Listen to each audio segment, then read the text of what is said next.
Welcome back to episode 42 of the Guardian Project podcast. I'm your host, Andy, and today my favorite color of magic is red. April Fools. Haha! It was so bad. And I'm your co-host, Mike Coyle, and today Andy told me if anyone did any sort of April Fool's joke to him, he would commit a murder. That would be a fool's demise right there. Oh, that's a good one. Please listen carefully. I just don't like April Fool's Day. It's not my favorite day.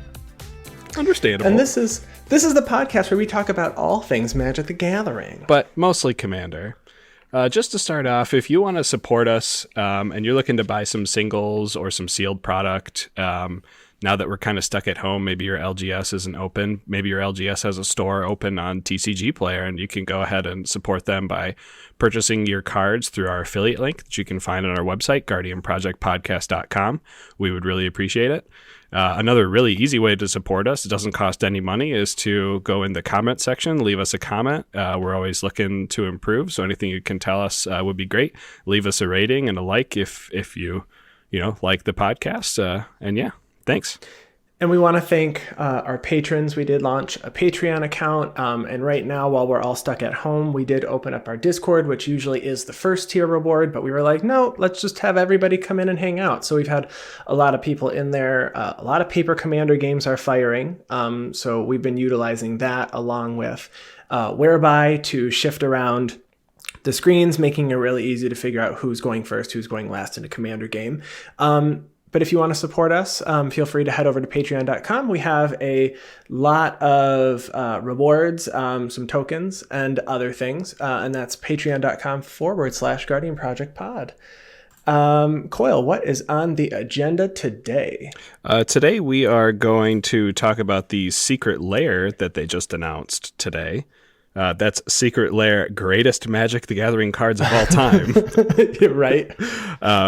We are going to talk about some underplayed commanders, commanders that we don't see play in our personal groups, even though they may have different statistics that we see online for the amount of play. And then we're going to finish off with Commander of the Week with my baby, Shirei, Shizo's Caretaker. Yeah, so we had a Secret Lair that was announced today. The greatest cards of all time, the greatest Magic the Gathering cards of all time ever. Secret Lair. And obviously, we all looked at it and we're like, yeah, it's April Fool's, so it's not real. And that comes with foil full alternate arts of the cards Stormcrow, Squire, Mudhole, and Goblin Snowman. None of them are particularly good. Their announcement said that they dug through years of Magic history to try to pinpoint the most thrilling, exciting, and jaw-dropping, astounding, interesting, provocative, stimulating, and other words they found in the thesaurus from throughout the entire history of the game. And they were really great, and they had 4 immensely talented artists come in to help with the art on these. They do actually look pretty cool for being 4 decently average cards. Decently average. That's giving it a little bit of maybe too much, I think. Yeah. So, people looked at it and then they moved on. You smile and move on. But it did say that physically printing these cards would result in a hilarious tear in the fabric of reality, causing the very concept of time, magic, and Taco Tuesday to become meaningless. And they said for that reason, they're not printing them at this time, but they will be available to WPN stores in the future. They will be printing these and giving them to local WPN stores for them to distribute however they want. So you actually can get your hands on these cards that are not useful in our format of Commander. It seems very insane. I mean, they're not very useful. Okay, so Mudhole maybe in a really, really specific instance, but that would be about it. If you're playing against Gitrog Monster and you're in red, you're going to get them with the Mudhole. Yeah. Or Lord Windgrace. Yeah.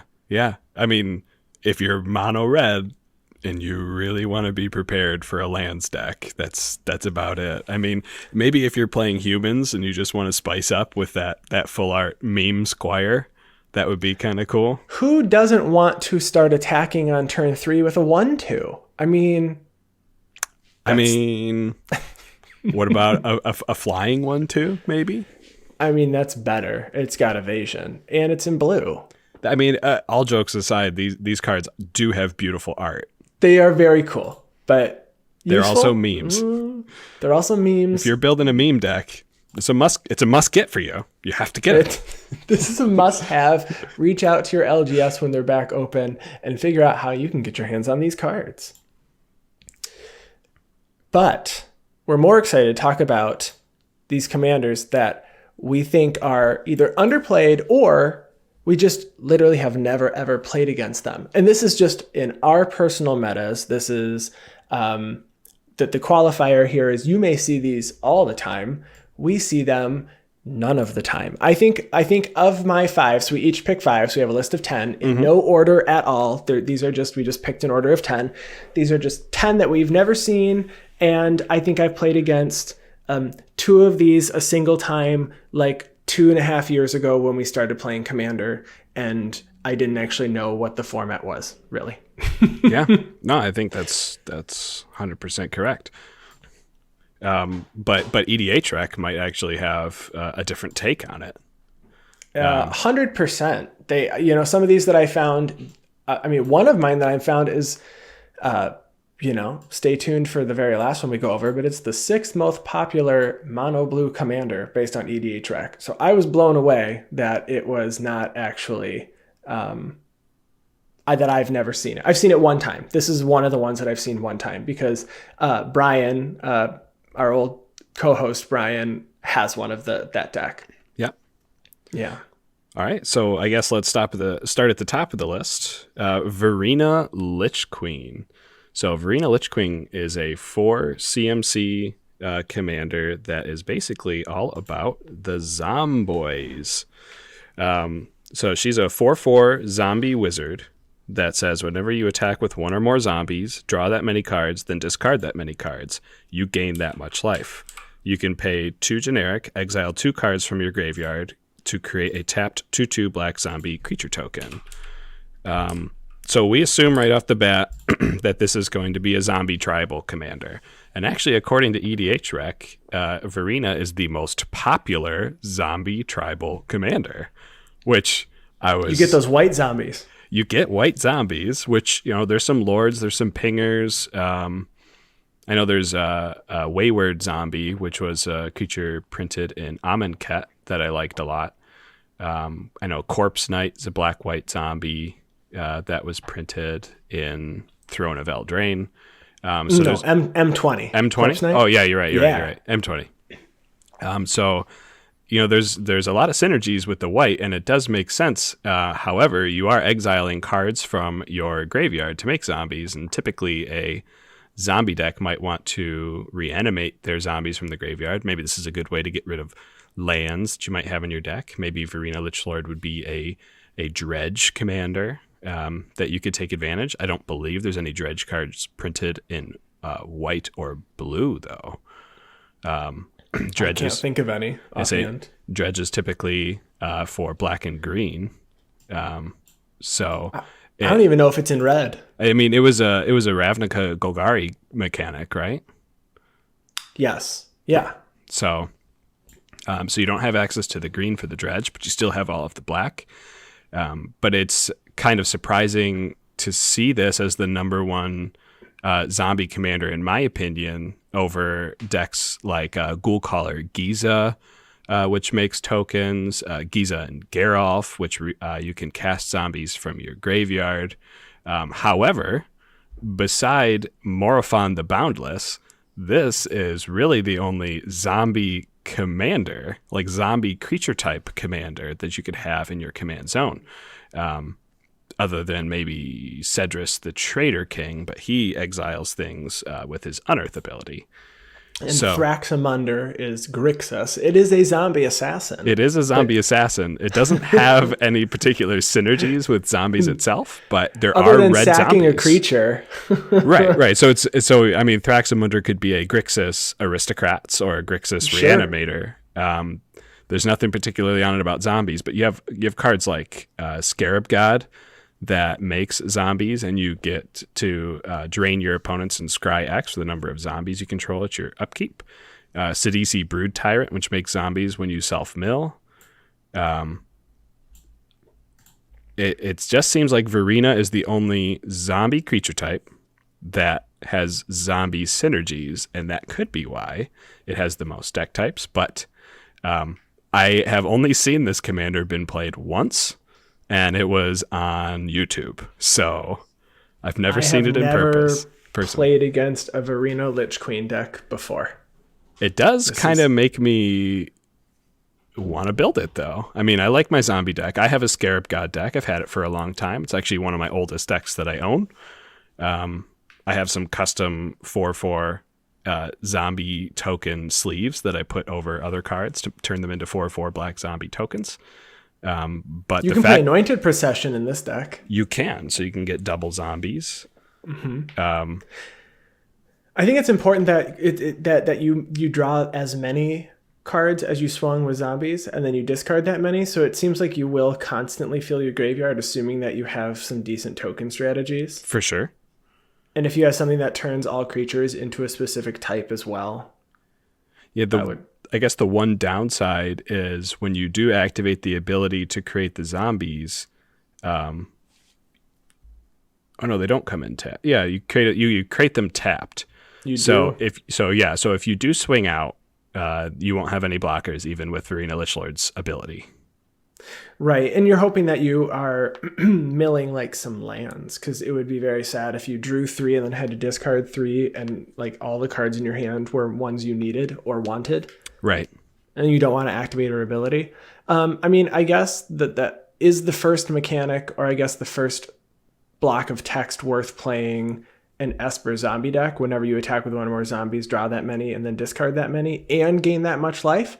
It might be. Well, and again, we talked about it, having access to those white zombies as well.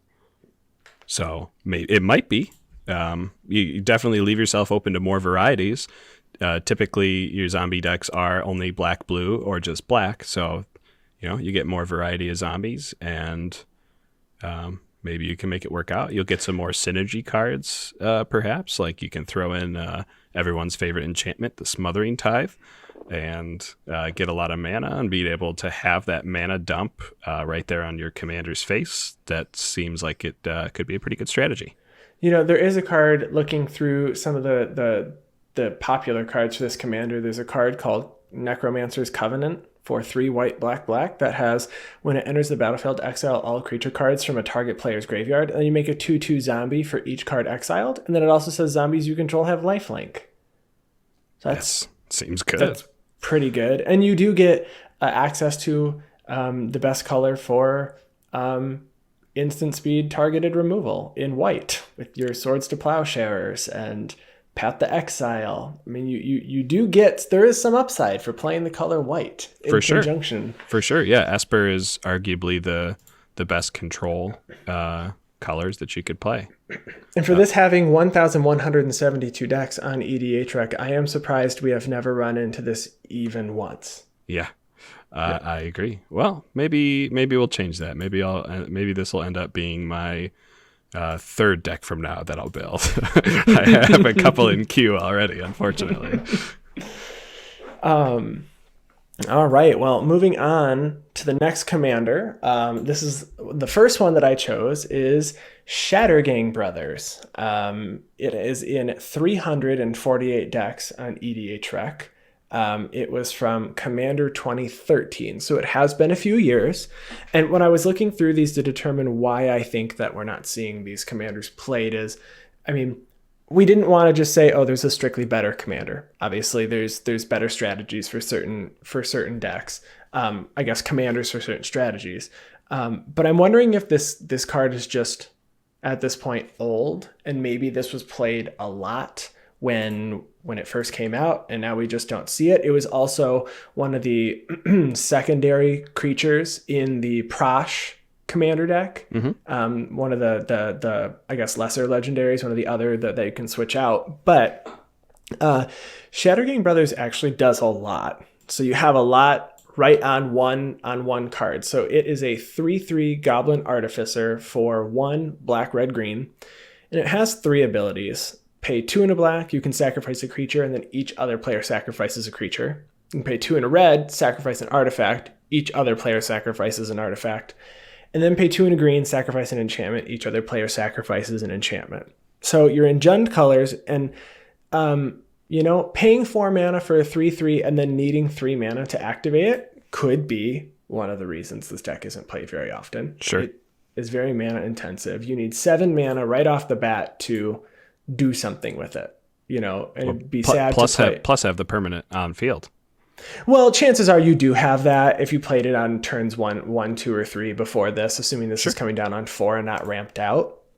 But, looking at strategies for Shattergang Brothers, you got token strategies are really good. You want lots of tokens, so you're going to play creatures that enter and bring other creatures along with them.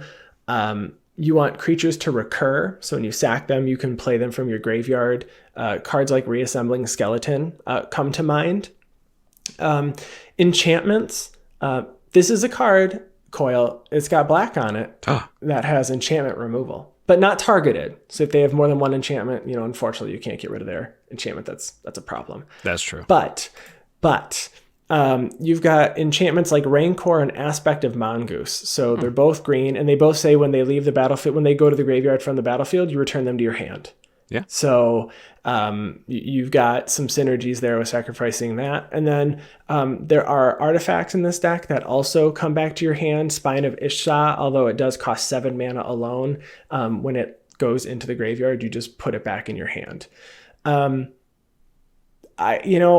looked up I looked up a lot of articles and did a lot of research when I was trying to figure out whether or not this was a popular commander and maybe why it wasn't. And I found a thread on Twitter, and there were a lot of people saying that they did not like playing against Dictate of Erebos and Grave Pack style decks. Sure. And this is literally that, but for creatures, enchantments, and artifacts. Yep. I lose one, so you lose one. But if you don't have the resources, then no one loses anything. And if this is one of those commanders where if you built around it, this is probably one of those commanders that you remove on the spot. And if it already costs 4 and then 6, it's expensive, needing that extra mana to activate it. But I was looking at some of the cards, and there's a lot of newer cards that came out that work really well with Shattergang Brothers.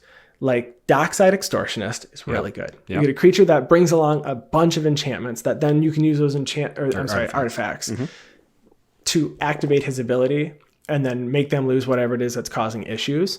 Anax, Hardened in the Forge, seems like an all-star in this. Oh, yeah. When a creature of yours dies, you make satyrs instead. So then you have like 2 creatures. Mayhem Devil, because you're sacrificing things. You deal 1 damage, and then Rankle, Master of Pranks, makes them sacrifice creatures when it deals damage, as long as you're cool with also sacrificing 1. But I think that this is one of those value decks that people talk about. You probably just want to play cards that are value, and if Shattergang Brothers is played, you can do some cool stuff with it. But I've literally never seen this card even cast. No. Nope. No. Other than I played the Prash Precon once or twice. I guess maybe you cast it a few years ago when you played the Precon. Right. I have no idea. I don't remember it doing anything if you did cast it. No. Nothing of importance. But I think this might not be seeing play because maybe it's older and maybe not the new hotness anymore. And it's 100% a control deck is what this is. For sure. Maybe people are just... they don't expect it is control. It keeps people shut down pretty much. If you have some sort of engine going, my first thought when I saw it was actually Revel in Riches, because if everyone's got creatures, then you sack 1 creature, get 3 treasures, and it just fuels for whatever else you want to do. Since it does cost 3. It's a shame that there's no blue in here, so you can play Training Grounds to make these activations just cost the 1 color. But there's the heart. Can't remember the name. Makes all activated abilities cost 1 generic less. Yep. But yeah, Jund Aristocrats is definitely a popular mechanic or a popular theme, and we just got Korvald, Fey Cursed King, so he seems to be the most popular Jund Aristocrats commander right now. Doesn't quite do the same thing though. So, well, and there's other cards in here that you can sacrifice that come back, like the enchantment Journey to Eternity. You enchant one of your creatures, and then when that creature dies, you return Journey. But you can, so you can sacrifice the creature this is on, and then it flips. There's a lot of things in here that are useful. It just seems like a very mana-intensive deck. But maybe Sure. Dockside Extortionist could curb some of that difficulty. Definitely. Yeah, I think it's also kind of interesting. You could play some of the Theros gods or like things like Solemn Simulacrum, and then choose whether you're going to destroy it as a creature or destroy it as an artifact, or in case of the gods, destroy it as an enchantment, just so it kind of becomes like your creatures kind of become modal. So if someone plays something problematic, you can decide whether you want to, take it out or not. Yeah. It also gets around indestructible things because they're required to sacrifice. Gets around Shroud, them. Gets around Hexproof, gets around Indestructible.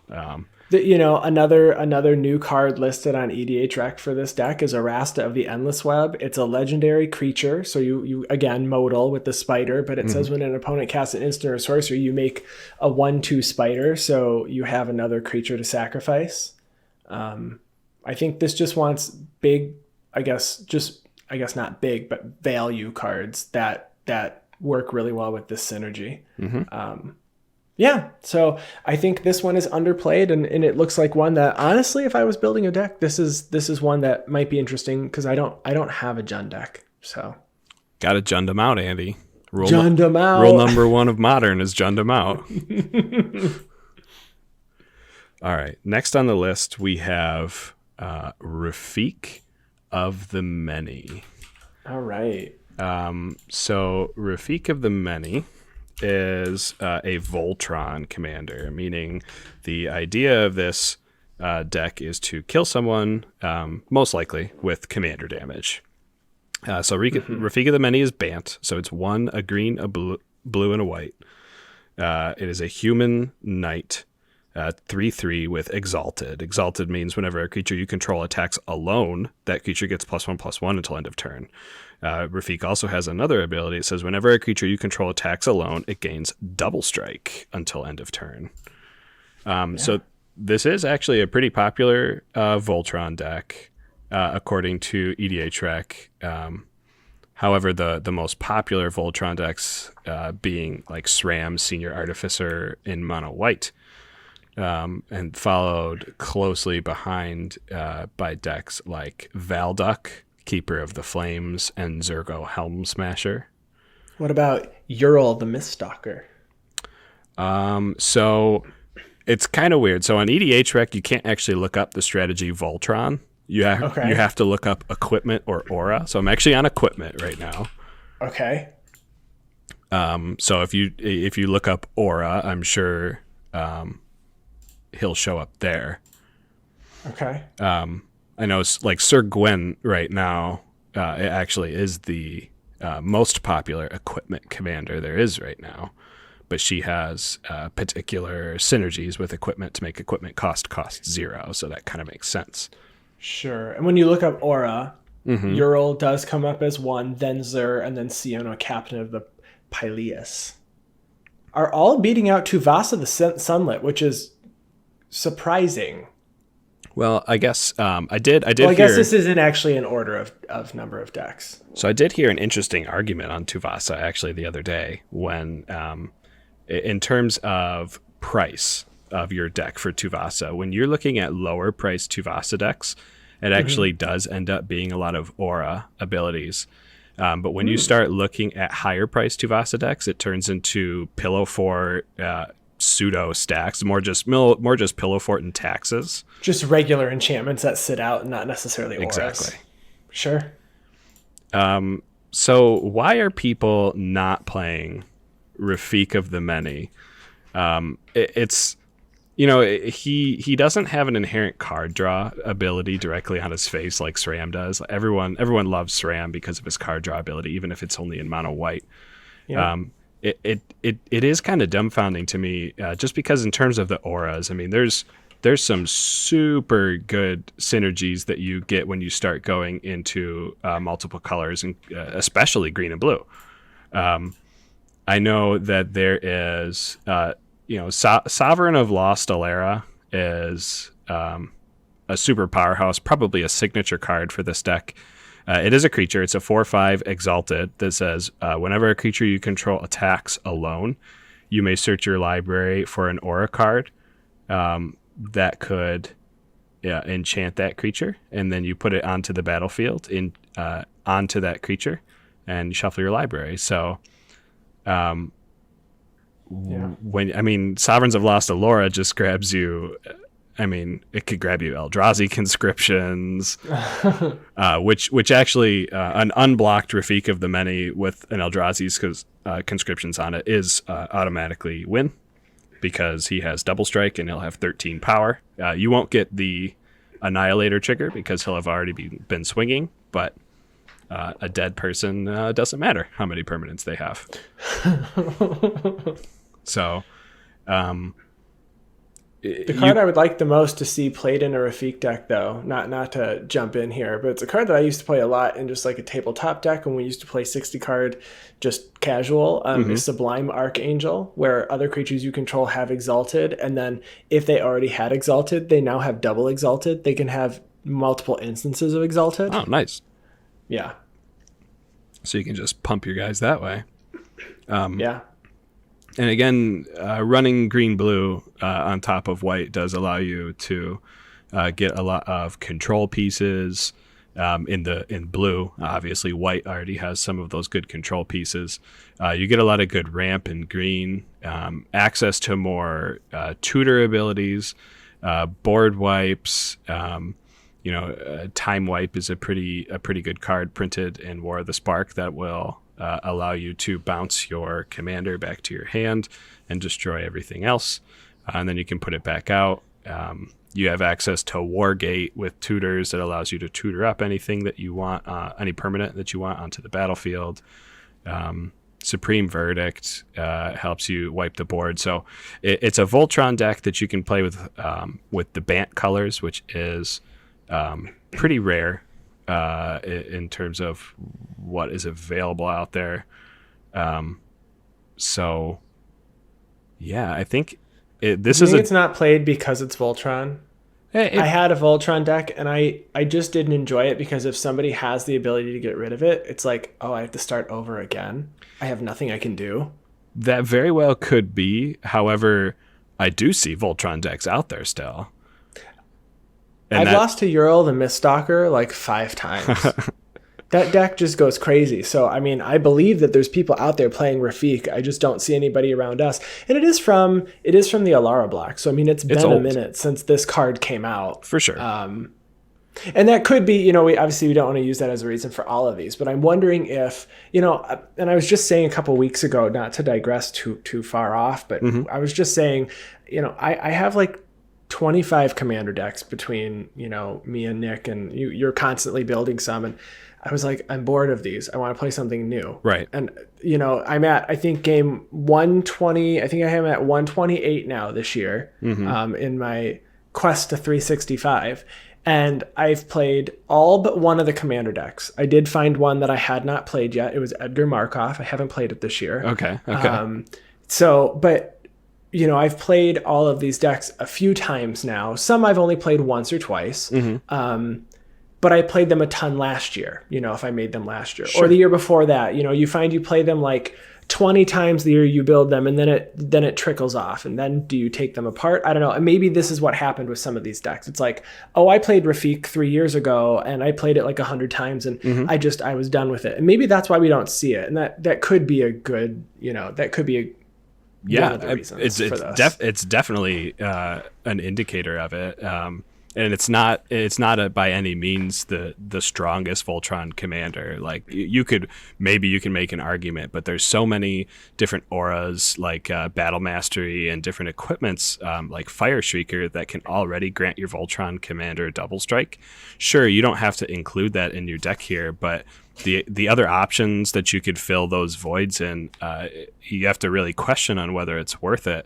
I mean, if you want an equipment deck, you're probably going to be playing like Sir Gwen or SRAM, and if you want an aura deck, there's a really good argument to play Xur the Enchanter over Rafik of the Many.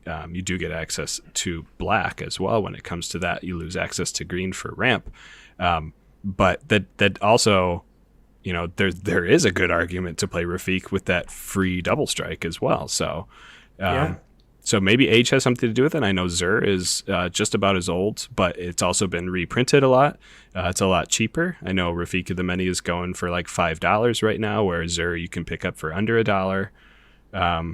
And same thing with Sir Gwen, you can pick up for under $1. I believe SRAM is only a couple dollars as well, about $4 for SRAM. So I hope $2 doesn't make someone's difference, but the advantage you have with SRAM is the mana base is a lot simpler as well. Maybe price does have a big thing to do with it when it comes to that. Yeah, it could. And as we see more people jumping into Commander, being that this is the year of Commander, maybe we'll see some of these more often. Cool. Especially when we start going to things, when we can physically go to things again like Command Fest and Magic Fests. That's where we see a lot of the decks that we hadn't seen before. That's true. It's been nice playing paper Magic because I think I've played in the last week against like 10 or 12 decks that I had never seen before. So that's been great. It's been actually really, really fun to see all these different decks come out. I really like it. The next commander that I have is Inet Cryptic Sovereign. So it is the Sphinx that cares about odd CMCs. It is in 755 decks on EDH Rec. Inet is a 3/5 Sphinx for 2, a white, a blue, and a black. It has Flying, Vigilance, and Menace. I mean, so those are all relevant. And it also says when Inet Cryptic Sovereign attacks, reveal the top card of your library. If that card's CMC is odd, you can cast it for free without paying its mana cost. Otherwise, you draw a card. It's a lot of value. On one creature. So, you know, I was looking and I said, why isn't this card being played? And this is one I've played against this, I think once, and it was right after this. It's the Aminatu precon, I believe this was printed in. Yes, and it was right after that after that set had come out. And I think one of the reasons this deck isn't being played is because from a lot of my research and a lot of what I found, and from what I experienced when I played against it, a lot of the Inet decks are playing extra turns. It's just that's what they're doing because a lot of the extra turn spells have just odd CMCs. Time Warp and Nexus of Fate and I can't even think of like the 5 Capture of Jin Shao. All of those are odd CMCs. So you flip an extra turn spell, you take an extra turn. And a lot of people don't like playing against extra turn spells. I know from experience. Because I have the spells and I've tried to build that extra turn spell deck multiple ways. I have right now Maloku, the Clouded Mirrors, put together because of the combo with the land that came out in Throne of Eldraine. I had Narset, Enlightened Master put together in Jeskai, put together as extra turns. So the other strategy, right, for Inet is manipulating the top of your deck. So there's other commanders that do this as well, like Aminatu. You've got Intet the Dreamer that allows you to cast things after he's dealt damage. I believe that's in Jeskai. Jaleva, Nephalia Scourge is in Grixis colors. And then again, Narset allows you to cast not necessarily odd CMCs, but allows you to cast cards after you've swung or done damage of some sort. Well, she's just swings. Yeah. So there's other cards that do similar things. And I see Aminatu a lot, and maybe that's because it's a face card of a precon. I see Narset not often, but when we play at like Commander League, it's an extremely competitive deck. So maybe that's why I see Narset, even if it's not built in a nasty way. It's just competitive. I've seen Jaleva in Commander League, but I don't think I've ever played against Intet the Dreamer. Okay. But the deck, again, looking to manipulate the top of the deck, and there's cards that it plays that allow you to do it pretty easily. Like Aqueous Form allows you to scry one, but it's unblockable. So you can try to fix that top card and make sure you're getting something for free. But looking at some of these cards that are standard for Enet, I just... doing all this research makes you want to build every single one of these decks, in all honesty. You're not wrong. There's a card called Penance, and it's an enchantment that says, put a card from your hand on top of your library at instant speed to prevent damage from a black or a red source. Well, Enet doesn't have to deal damage. Right. So you're just like, I'll just prevent you from taking commander damage because it's a black source by putting this card at instant speed on top of my library, and then I cast it. Right. So I'm surprised that this deck is not seeing that. I don't see it. Yeah, I mean, you said it already about our Narset. I mean, Narset, you look at the top 3 and you can cast any of them or all of them. Exile. I think it's you. Is it you exile the top 3? I think it's 3, but yes. Yeah, so I mean that doesn't look at specific CMCs or anything, so it doesn't matter what you exile off the top. You can always cast it. So it's actually 4. Oh, yeah, 4. You do 4. Better than that. And it's till end of turn. You don't even do it instantly. You do Narset's till end of turn. Right. So I mean, maybe Narset has access to red, where Enet has access to black instead. Allowing you to run cards like In Garrick's Wake to wipe the board, or Brilliant Ultimatum. It also, I mean, both of them can run Eldrazi. I see Eldrazi as a pretty big theme here, looking at EDA track. So it's a lot of destroy, a lot of control, just right off the top of the deck. I know we've seen a lot of Yuriko Ninja, which cares about the top of your deck as well. To do damage. A lot of people play that with big spells as well, but again, doesn't care about odd CMC. I mean, it could just be too much of a, like, people think it's a meme deck because it's so niche, because it's only looking at odd CMC. I mean, it's possible, and I guess the other thing that I thought about when I was thinking about this is, after you kill it, it costs 7 and then 9. And Enet's casting a lot of expensive spells for free. And so if you don't have Enet out, then you have to cast those expensive spells. And you might just fall way too far behind if the commander's removed, because this is one of those decks that 100% relies on the commander. And if you lose the commander, you might be out, especially if your spells cost 9 and you never get past 6 or 7 mana because you expected to cast them all for free. Right. So that's my thought behind Enet. And maybe there's a hidden theme that people aren't building. Like, so I looked up Enet as a big mana commander because that's how I would see someone trying to play the biggest spells they can for free. But maybe there's some sort of Voltron sub-theme. She is very difficult to block. She has Flying and Menace, along with Vigilance to help you keep as a blocker. But maybe there's some aura strategy that you can use to, make her big out of nowhere and swing in for some lethal damage.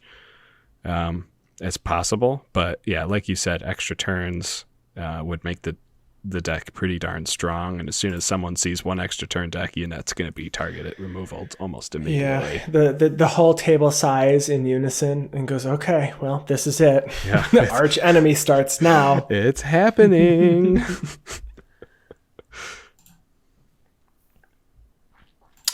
Who do you have next? Next on the list, we have, actually, according to EDA Track, it's a very, very popular commander. But okay. Again, I think I've seen it once when I first started playing Commander back in the day, and that's Riku of Two Reflections. Okay, I've never played against this deck before. Well, I guess I'll get into it in a second. But Riku of Two Reflections is a teamer commander, so 2 blue, red, green. It says whenever you cast an instant or sorcery spell, you may pay a blue and a red. If you do copy that spell, you may choose new targets for the copy. And also has the ability of whenever another non-token creature enters the battlefield under your control, you may pay green and a blue. If you do, put a token that's a copy of that creature onto the battlefield. So right off the bat, I want to say... That's a mouthful. It's a lot of, and he's a 2/2 in case that matters. It doesn't. It does.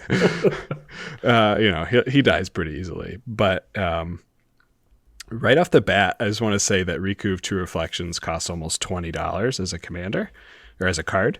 Has only been printed like one time in a commander pre-con. So he is expensive, and that could be reason number one people aren't playing him. Another reason I think people probably aren't playing this is because when people play a deck, they like to stick to one theme, and Riku on its face value has two themes to it. It has enter the battlefield effects with creatures because he makes additional copies of creatures, and it has double spell slinging. So the fact that it doesn't hone into one strategy, and people probably don't want to play so if you're doing copy creatures, maybe you're going to be playing a populate deck instead of Riku. And if you're playing a spell slinging deck, you might be playing like a Mizzix or a Melik kind of deck instead of Riku. But Riku does give you the opportunity to have green, which makes it so you could even play this as like a Temur Lands Matters deck by doubling all of your ramp spells. And then, for your creatures with Lands Matter, you can make double copies of them and play like four lands a turn or something. As long as Riku has been out, I don't think anyone has found that super awesome build that isn't just instant win combo, because there are things out there that will do that type of thing. I mean, creating double Terastodon or casting Expropriate twice off of one cast. There's a lot of delinquent things you can do with Riku, but there are fair ways to make this deck that actually would be kind of cool. Of the decks we've talked about so far, I feel like this one is probably hit hardest by the CMC, in all honesty. Because, sure, 5. Because it costs 5. Like, if it costs just Temur, like, get rid of those 2 generic mana. Make that commander tax number 1, right? I think this would be played more often because not only do you have to get it out with 5, now you need to cast another spell and have the mana up to do one of these abilities. It is so expensive. Right. And to get to that type of mana fast enough, you're building an expensive deck. I'm sure the stronger or more powerful versions of Riku are playing cards like Mana Crypt and Mana Vault and Grim Monolith just to get to the CMC so that you can get the things out to start doing stuff. But maybe Riku of Two Reflections is one of those commanders that you don't rely on early, and then you deal with the board later on by saying, okay, well, now that I've got 12 mana, I'll play Riku and then a spell and then copy it, or a creature and then double it and do it late game. But it's one of those hard. It's old. It's from the original Commander set. Yep, so this was the very first one. We've seen commanders in that pushed. We've got cards like not the original Commander set, but I mean in Commander in general, cards like Crick. I mean, that was pushed. Crick versus Riku. I feel like they're not even on the same level power wise. Right. But it could be that I just haven't seen a strong build of Riku. I've never played against the deck. It just feels like this one would have been really nice to have cheaper activations, and maybe that's why it's not played. But, I don't know if I'd buy a $25 card for a deck that I've never seen or played, I've never even seen played. Right. Because I haven't seen this even on YouTube. Okay. I mean, I have, but it's in pods that are typically lower power that you're not going to remove someone's commander before they have an upkeep. You'll let them try to do something once, but I think typically when people are building this, they're building it semi-competitively or as high tier competitively as they can. The idea being to pump out infinite mana and then get Riku down and copy an extra turn spell when it comes down, and then try to win within the next, 4 turns or whatever you do to get it. Sure. Narset's Reversal is a really good spell for this deck, because it plays a lot of copy spells, which is interesting because you would think, why would I play copy spells in this deck where my creature is already copying it? It's because 4 copies of a spell is better than 2. And it's going to just be ramp out as much mana as possible. You have green ramp and artifact ramp available to you, and just do degenerate things by copying your spells or creatures like just as many freaking times as possible. Yeah. You have access to things like Seedborn Muse so that you can start doing things on everybody's turn. It does say when a non-token creature enters the battlefield, and you do have blue, so you have access to blink abilities. So you can make extra copies of your Peregrine Drake. You can, you have Deadeye Navigator available to you in this to double things. You can play win conditions like Naru Meha and Ghostly Flicker within the deck.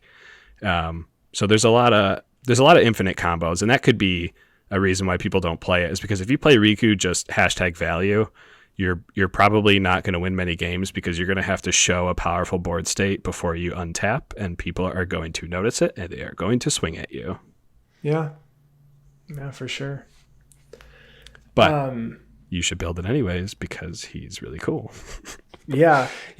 Another cool card that actually is fairly new, and by fairly I mean it came out in the last Commander set, is Pramikon Sky Rampart. So it is in 565 decks on EDHREC, and it is probably the only commander that really cares about controlling combat and where you can swing, other than things like Marisi's Goad. But this is controlling who you can swing at based on choosing left or right, which is the first legendary creature to do this. So Pramikon Sky Rampart is a 1/5 wall for Jeskai, so a blue, a red, and a white, that has flying and defender. And it says, as Pramikon Sky Rampart enters the battlefield, choose left or right. Each player may only attack the nearest opponent in the chosen direction, and planeswalkers controlled by that opponent. So you play Pramikon, and you look at the person to your left and right, and you go, the person to my left isn't playing creatures, so I don't care. So you choose right. You choose right, so that they have to swing at you. And since they're not running creatures, you don't have to worry about it. And every time Pramikon dies, you can cast it again and choose a different direction, really based on where the game state is at that time.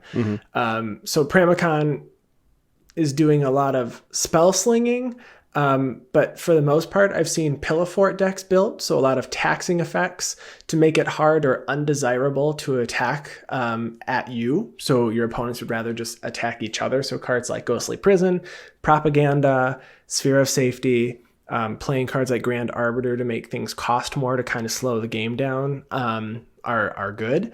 Pramikon plays a lot of Blink to reset the left or the right. But Pramikon is the only commander that, I guess not the only, but the only commander that has the ability just right on it that combos with the card Mystic Barrier. Mystic Barrier is another card that you just choose left or right. Mystic Barrier is an enchantment for 5 that pretty much does what Pramikon does. So when it enters the battlefield or at the beginning of your upkeep, you choose left or right, and then you can only attack to the left or to the right. But Spark Double came out, and so you can have Spark Double become a copy of Mystic Barrier. And the way that Pramikon works, if you have Pramikon and Mystic Barrier out, one choosing left and one choosing right, as long as it's not a 1v1 game, no one can attack anymore. That's pretty great. It is. The problem is you're playing a stall game, and maybe that's why people aren't playing it, because you're just stalling the game. Like, it's cool to do it probably once or twice, and I'm sure there's a lot of people that did that, and they're like, look what I did. I stopped everyone from attacking. But it wins with alternate win cons. You've got cards like Approach of the Second Sun. You've got cards like Azor's Elocutors. If you can lock it down so people can't swing left or right, no one can hit you, and then Azor's Elocutors gets its 5 filibuster counters, and then you just win the game. Cards like that. So there's a few new cards that came out that work well with it. Because I've never seen it, I don't know how often these are being played, but like Thassa Deep Dwelling blinks a permanent, so you can reset Pramicon or reset your Mystic Barrier whenever you need to. I don't really know why this deck isn't played. Maybe it just wasn't as popular as the other commanders last year, and maybe that's the reason. Well, if you look at the Jeskai commander deck, I guess there's really only one of those commanders that's seeing a lot of play, and that's Elsha. Right. So not even the face commander, Savine, is seeing much play at all. And I don't know. When I am playing games, I don't see a lot of people playing control. So, and that's kind of what it seems like. Yes, it's Pillow Fort, but it's also blue-white. I mean, you even mentioned Grand Arbiter in there, which is, control. The definition control of control. Creature. Yeah, exactly. Yeah, pretty much. So, I mean, that could have a lot to do with it. Maybe people just don't want a wall as their commander or something. I don't know. Yeah, who knows? I think it's efficiently costed at just a blue, a red, and a white. So it's cheap. There's a couple of cool cards in here, that have a lot of synergy, like Fumiko, the Low Blood. It's a legendary creature. It's that has Bushido, but then it says creatures your opponents control attack each turn if able. So you're forcing them to fight, and if you've chosen, the right direction, you will take the least amount of damage. And I guess you're just hoping that your opponents kill each other before you get killed. Well, and then you can have that, like you're talking about blink effects. If you can somehow blink your commander twice per round, you can make it so that no one even has the option of swinging at you. Yep. So that's Pramicon. Who do you have next? The next card I have is a card that I hate if it's on the battlefield on the opposite side of me in any single game. It's Anafenza the Foremost. So Anafenza is Abzan. For white, a black, and a green. It's a 4/4 human soldier that says, whenever Anafenza the Foremost attacks, put a +1/+1 counter on another target tapped creature you control. If a creature card would be put into an opponent's graveyard from anywhere, exile it instead. So, so this is a graveyard hate on a stick. Or reanimator hate on a stick, I guess I should say. So your favorite type of deck to play against? So I really hate Anafenza when it's played against me, but I totally it hurts to say that you should play it more, but you should play it more. I usually see it indexed too. Definitely I played against in the 99. Anafenza a bunch in the 99, but I have never played against Anafenza as the commander. So her effect seems kind of underwhelming, that like whenever she attacks, you can only put one +1/+1 counter on one other target tapped creature you control. But what Anafenza allows you to do is play with your own graveyard and make it so no one else can play with their graveyard. You can run a lot of like undying creatures, and they'll come back with a -1/-1 counter on it, and you have them swing, and then your +1/+1 counter you put on that creature will negate the -1/-1, and you can get their ability again. And other than that, it just seems like people are running it as Abzan good stuff, just because Anafenza herself, I mean, that's what she does. She shuts down graveyards and puts one +1/+1 counter on a creature a turn. One thing you can consider doing, which I have not seen before, I haven't seen one deck on it, and Andy, we actually talked about this for a small time, saying, okay, what commander would you play in order to do this strategy? And that's Eldrazi Processing. So to exile things from someone else's, or it's put it back in. Yeah, bring cards from exile back into players' graveyards is what processing does with Eldrazi. And if you play boardwipes.deck with Anafenza, and then outside of that run Eldrazi Processing, that could be a deck, guys. Eldrazi Processing.deck. Yeah, it could be a lot of fun, and that's actually the reason I picked this commander, is because this is a message out to all you listeners. Somebody build Eldrazi Processing Anafenza the Foremost. The next deck that I have is Rona, Disciple of Gix. It only has 158 decks on EDH Rex, so this is a very, very low already. And I think that she is likely, before we go over this, I think that she might have been victim of coming out in Dominaria with a bunch of other legendaries and just wasn't the most popular, and then we moved on. So Rona, Disciple of Gix is a 2/2 legendary human artificer for 1, a blue, and a black.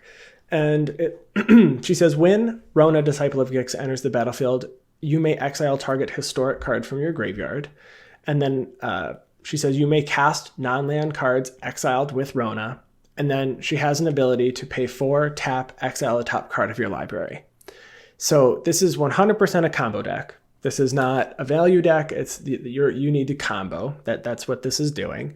It relies heavily on her enter the battlefield, way less on that activation of 4 mana, because you don't have a way to untap her, so you have to build around that 4 mana ability, and it's expensive.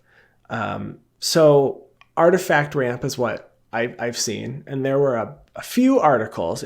This was the most difficult commander for me to find research on, and just pieces on in general, because it's one of the uncommon legendaries from Dominaria. And I think that I don't think she's super weak, I guess. There's way weaker old legendary creatures, but I just don't think she was initially looked at by everybody, and they were like, oh well, this one's better, so I'm just going to build that. If I have $150 to build a deck, or whatever your budget is, they were like, well, if I'm going to do it, I'm going to build one that I know is going to do something, and not one that seems a bit more memey.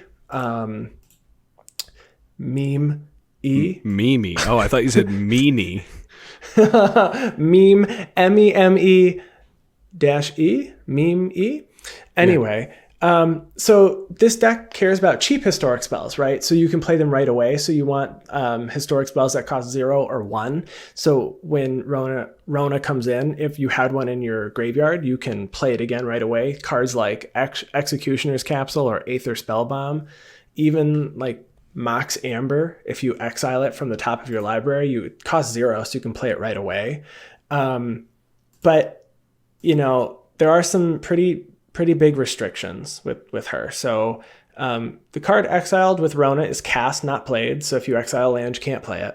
So that's really a bummer. If Rona dies and comes back, the ruling is that she's a new object. She's not like Maricel. So any card that was exiled with her on a previous cast before she died is exiled forever. You can't bring those back. So hopefully you don't lose like a combo piece in that exile that you can't cast before she dies or something. Right. A lot of these are Isochron Scepter and Dramatic Reversal combos. And then if you have an untap ability, you're pretty much just making infinite mana. And then essentially exiling your entire deck with Rona, because if you can untap her and you have more than 4 mana, you just make it, and then you exile your deck and you play whatever your combo is. But this is, a deck that I found a few things, so I can't take credit for this. But there is a combo in Mindlock Orb and Marilyn of the Mornsong. One says you can't search libraries, and then Marilyn says you can't draw cards. So if you get that out, only you are able to get cards and cast them from exile with Rona. Nice. So don't know if that's good. Don't know if you'd have friends if you cast that lock while you have Rona out, but it is entirely possible.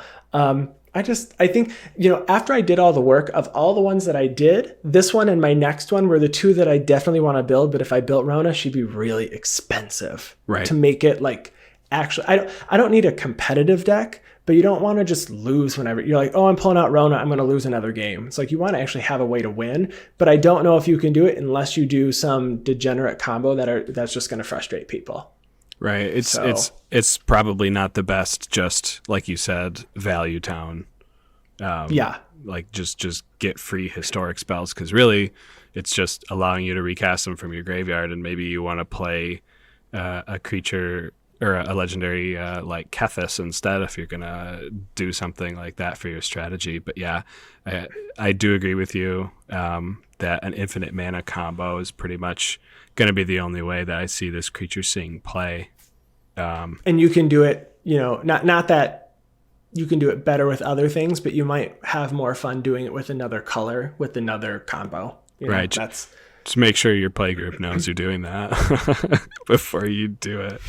Right. And black and blue is one of my favorite combos. And, outside of the historic spells, you're going to be playing control with blue counter spells. So, right. Right. And it's important to know that Jace, Wielder of Mysteries, is a historic card. That it is, but then you have to have another card exiled with Rona that allows you to draw cards to win. Right. So, yeah, Rona seems interesting. Don't know if she's the best, but if anybody listening has a Rona deck, send us your deck list, because this is one that I actually want to look over. Very cool. Who is your last card? My last guy. His name is Cedrus. Not Cedric, but Cedrus, the Trader King. All right. He is a 3 and Grixis, so blue, black, and red, zombie warrior. He is a 5/5, so he's kind of a big guy. And he has the ability that each creature in your graveyard has Unearth for 2 and a black. And that means for 2 and a black, you can return that card to play, that creature to play. It gains haste, and you can remove it. You have to remove it from the game at the end of the turn, or if it leaves play. You can only unearth as a sorcery. So this is kind of a reanimator deck. However, most reanimator decks want to continuously reanimate the same targets over and over again. Mm-hmm. So it's hard to say whether or not this guy is actually going to do what you wanted to do. So he does give you access to either 1 or 2 additional colors depending on who you're comparing him to. So I know Chainer Nightmare Adept is kind of the new hotness for reanimator decks right now, and he actually allows you to cast creatures from your graveyard, and then any creature that entered the battlefield, if it wasn't entered from your hand, they gain haste. So you don't have to exile the creature with Chainer in order to get them on the battlefield and swing. However, Chainer doesn't have access to blue. So that would be the upside from him. And then also, you don't have to cast the creature for its total mana cost. You can cheat it out for 2 and a black. So I see Cedrus as kind of a commander that you want to just, untap with 90 mana or some ridiculous amount, reanimate your entire graveyard with Unearth, and then swing in at somebody.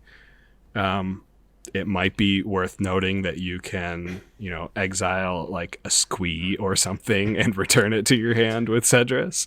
Uh-huh. He is a zombie warrior himself, and he does have 5 power, so he's pretty big. And you could play him with a bunch of your zombie lords and stuff if you want to try to kill someone that way.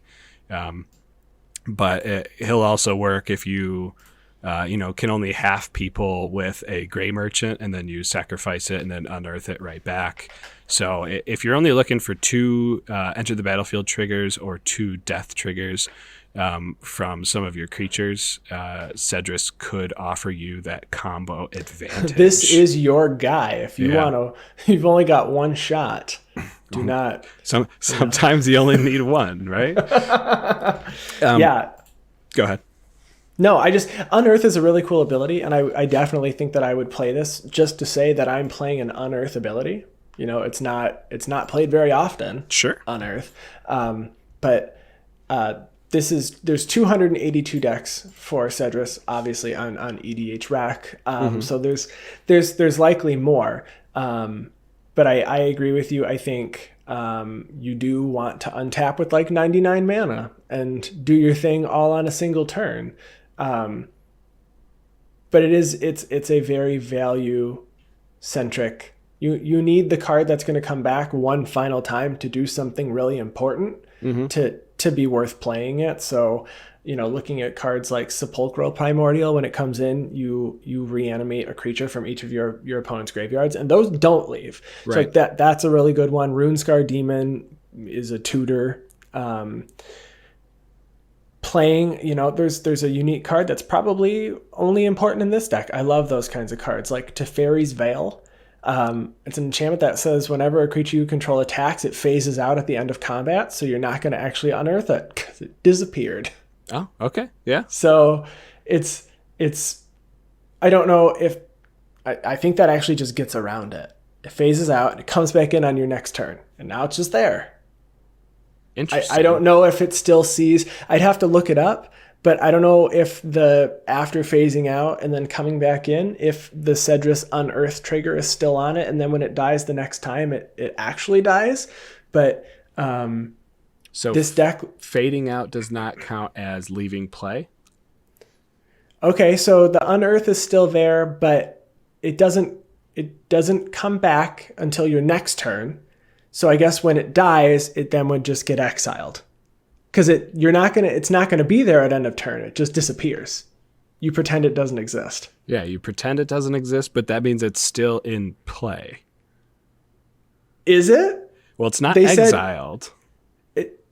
It's I don't know. So it never actually leaves play. So that's why it works. So you pretend it doesn't exist, but it doesn't actually leave play. It's phased out. Yeah. And it phases back in on your next turn. So then does you'll get the it back. Cedrus, so you get it back, but does the Unearth, is the Unearthed ability still on it after it phases back in? Meaning when it dies on your next turn, potentially, will then it get exiled, or will it go back to the graveyard?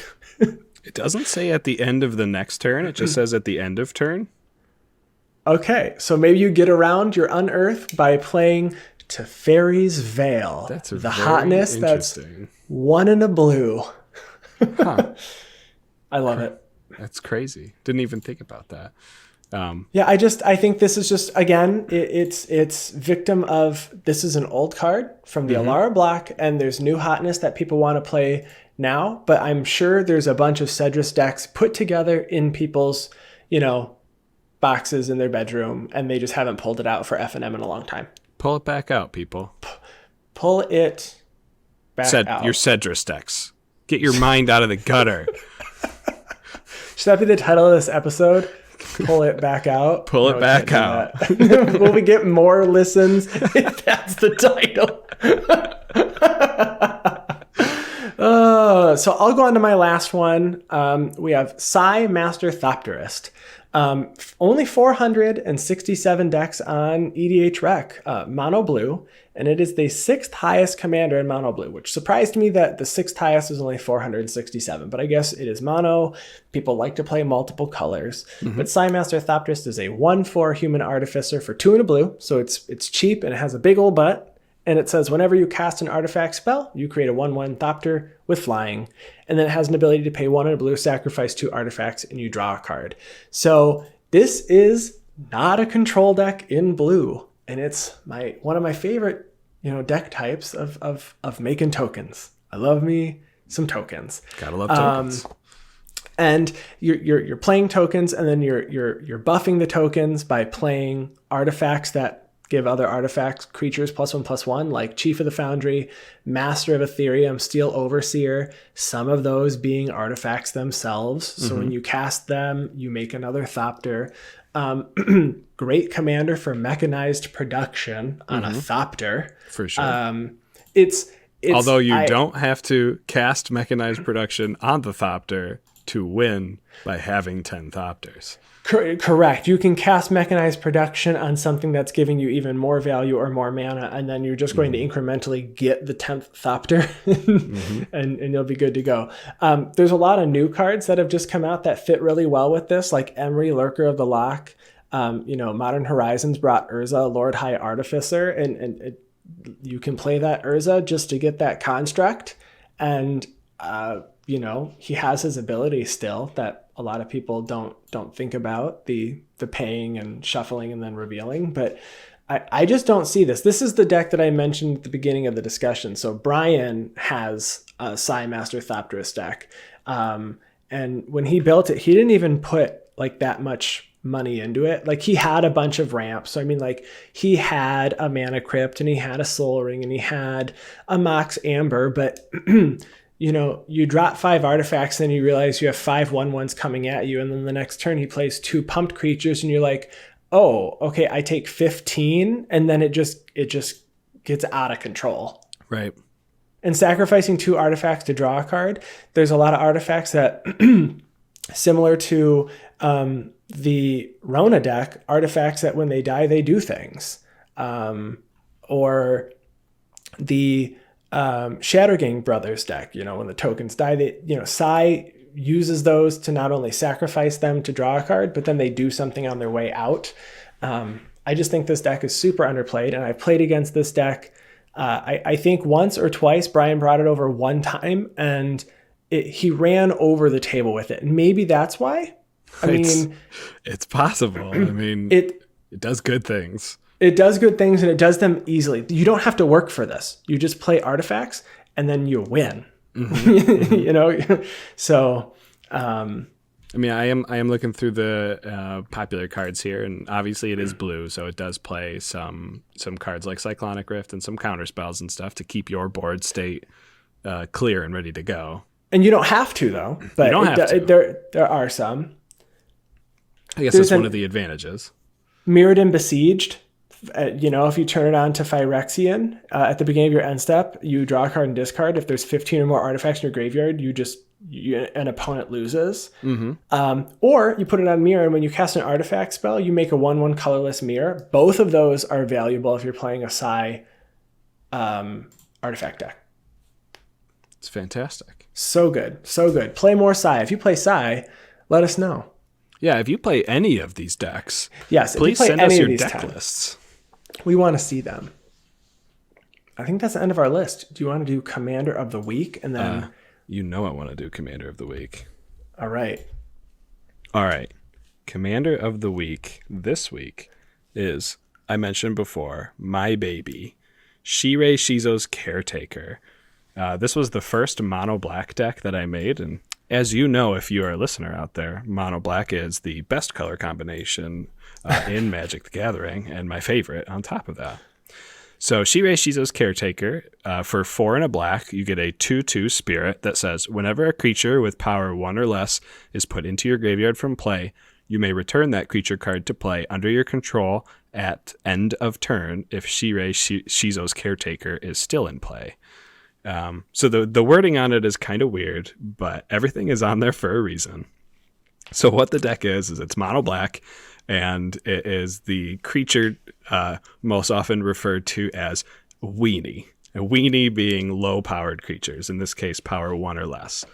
What this deck aims to do is to put a bunch of really low-powered creatures that have effects that either when they enter the battlefield or when they die, things happen. A lot of the cards create tokens that you can end up sacrificing for a lot of mana to win the game with an Exsanguinate or a Torment of Hailfire, or with just pinging people down with cards like Zulaport Cutthroat and Blood Artist. So some of the special cards that you'll see in Shirei that you probably won't see in many other decks are cards like Tattered Mummy and Perilous Mirror. Tattered Mummy is 1 and a black. It is a zombie jackal, power 1, toughness 2. When Tattered Mummy dies, each opponent loses 2 life. So what this allows you to do is if you have a free sack outlet out, like an Ashnod's Altar, Phyrexian Altar, Yawgmoth, Thran Physician, Yahenni, Viscera Seer, Carrion Feeder, Altar of Dementia, Spawning Pit, we play them all. This allows you on every single person's turn at the end of their second main phase, since Shirei's trigger doesn't happen until end phase, to sacrifice all of your 1 power and less creatures to do all of their death abilities, and then at end step, they will all return to the battlefield. That's right, not just on your turn, but on every single person's turn. There's a couple special synergies. We do play a mana package that helps us get to that high mana. We play Cabal Coffers and an Urborg and a Nykthos Shrine to Nyx. We play a Deserted Temple that allows us to pay 1, tap it, and untap another land we control, which allows us to activate our Nykthos again or activate our Cabal Coffers again. We play Tutors to try to find some of our pieces. Some of the cards that we're going to play that are all-stars in the deck are cards that give us card advantage that you seriously won't see them in any other deck. Mindless Automaton is definitely the all-star, and people see it come down and they go, okay, I've never seen that before. What does that card do? It's for four generic. It is an artifact creature construct. It is a 0/0. But when it enters the battlefield, it enters with 2 +1/+1 counters on it. You can pay 1 generic, discard a card to put a +1/+1 counter on Mindless Automaton. But the more important ability is you remove 2 +1/+1 counters from Mindless Automaton to draw a card. So this card itself comes in with 2 counters. You can remove the 2 counters to draw. When it dies as a 0/0, not as a 2/2, so that it actually does see the Shirei trigger. The important part about that card is it actually sacrifices itself. So if you don't have a sacrifice outlet, that's probably one of the best cards you can have because you'll end up drawing into a sacrifice outlet. We have a couple niche cards in here, such as Gleaming Barrier and Pitiless Plunderer, which allow it when Gleaming Barrier dies, or Pitiless Plunderer says whenever another creature dies, you get treasures. This helps you ramp up. Skittering Surveyor and Pilgrim's Eye, when they enter the battlefield, you can search your library for a basic and put it in your hand, which actually is very important for this deck. We're running a very low number of lands in this deck. We're actually running 32 lands. It's very, very aggressive, but it is low on mana cost for the creatures, and we get some of those creatures out. We can reiterate them on every turn and basically untap as if we had a land tax go off every single time. We run some reanimation spells, specifically ones that look for sacrificing your own creatures in order to do reanimation, like Victimize, Blood for Bones, and then the flashback ability of Dread Return. We run some cheap reanimation spells, such as Reanimate. The token generators we have are Mearsire, Marsh Flitter, Orzhov Enforcer, Doom Dissenter, Weaponcraft Enthusiast, and actually the best token generator that we have in the deck is Sling Gang Commander. So this was a card that was printed in Modern Horizons pretty recently. For 3 and a black, it's a 1/1 that says when Sling Gang Lieutenant, not Commander. When Sling Gang Lieutenant enters the battlefield, you create 2 1/1 red goblin creature tokens. And then you can sacrifice a goblin, target player loses 1 life and gains 1 life. So not only can this creature sacrifice itself, but it also sacrifices the 2 tokens that come in with it to ping 3 damage. So that's 3 damage per each person's turn. And the reason this card is so good is because we play an equipment in this deck called Nim Deathmantle. Nim Deathmantle is an equipment, costs 2 generic, that says equipped creature gets +2/+2 and has Intimidate and is a black zombie. But whenever a non-token creature is put into your graveyard from the battlefield, you may pay 4. If you do, return that card to the battlefield and attach Nim Deathmantle to it. So this combos with an Ashnod's Altar, which sacrifices a creature for 2 generic mana to either produce infinite generic mana with the Sling Gang Commander, or infinite pings with the Sling Gang Commander once you have the infinite mana in order to reanimate it and activate its ability to sacrifice the tokens.